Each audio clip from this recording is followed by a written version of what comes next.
For more on that now, we're joined by France 24's international affairs commentator Douglas Herbert. Doug, this protest movement seems to be growing despite the military junta's efforts to quell any resistance. Who is driving the street protests?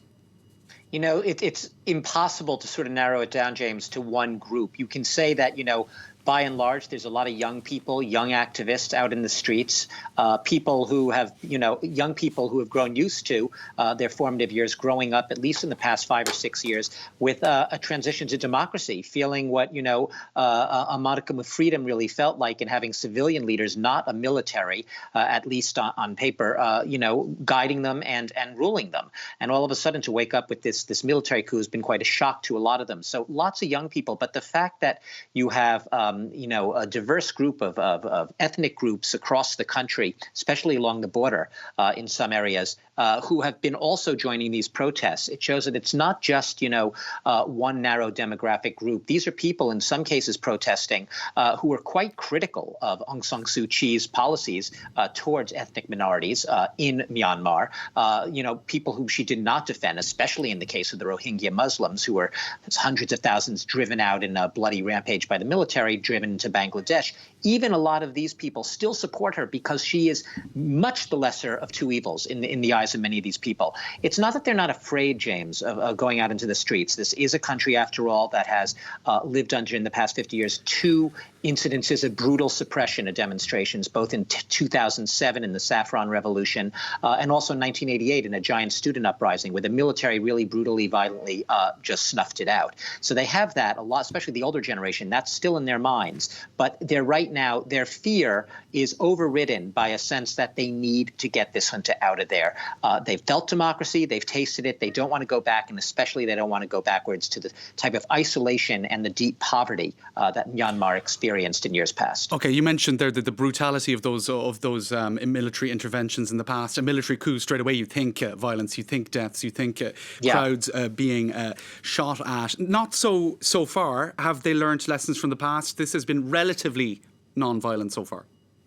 Well, look, and obviously this is my take. I would not give the military junta the benefit of the doubt here. The fact that they have not used violence so far doesn't mean that in the days to come they might not. We're already seeing signs that the military does think that might is right. It's hoping that these protests will sizzle out. Will perhaps a cynical calculation that its immediate neighbors in the international community are not going to be sending forces to suppress them, that somehow they'll find a way of doing business with them. So for the time being, you have signs perhaps that the military is trying to intimidate through various means, intimidate these protesters to try to draw them back home. And we've heard them just in the past few hours, threatening action against protesters, how in their terms, break the law.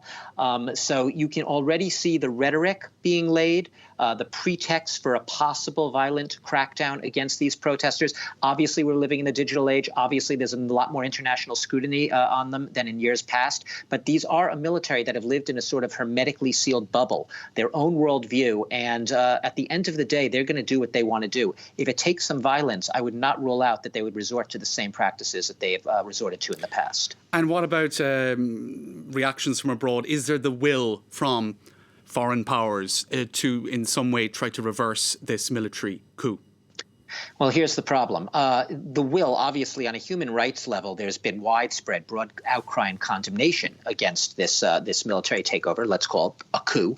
But the problem is, sanctions in the past, even the U.S. in the past under Barack Obama, the person who worked with Barack Obama on the engagement policy with Myanmar's junta at the time, rather than sanctions, it was a policy of engagement, saying that was the best way. Engage with them. That will perhaps be the best hope for democracy in the country.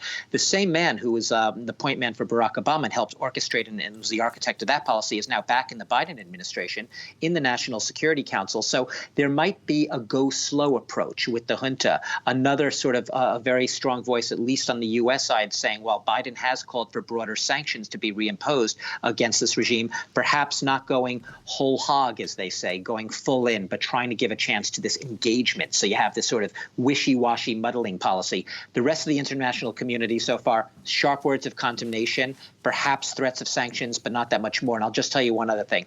The threat of China, China for now has basically just called this a major cabinet reshuffle. It's not applying any pressure, just the opposite. There are signs, however, and maybe this is positive, that the generals are wary of China, wary of China's economic influence in their country, and also worry of the fact that China has supported in the past insurgencies along the shared border with Myanmar. So that's interesting for the generals, and they'll have to find out who their friends are and who their friends aren't. But I don't think they're too scared right now. I think they're going to do what they want to do. Douglas Herbert, thanks for that.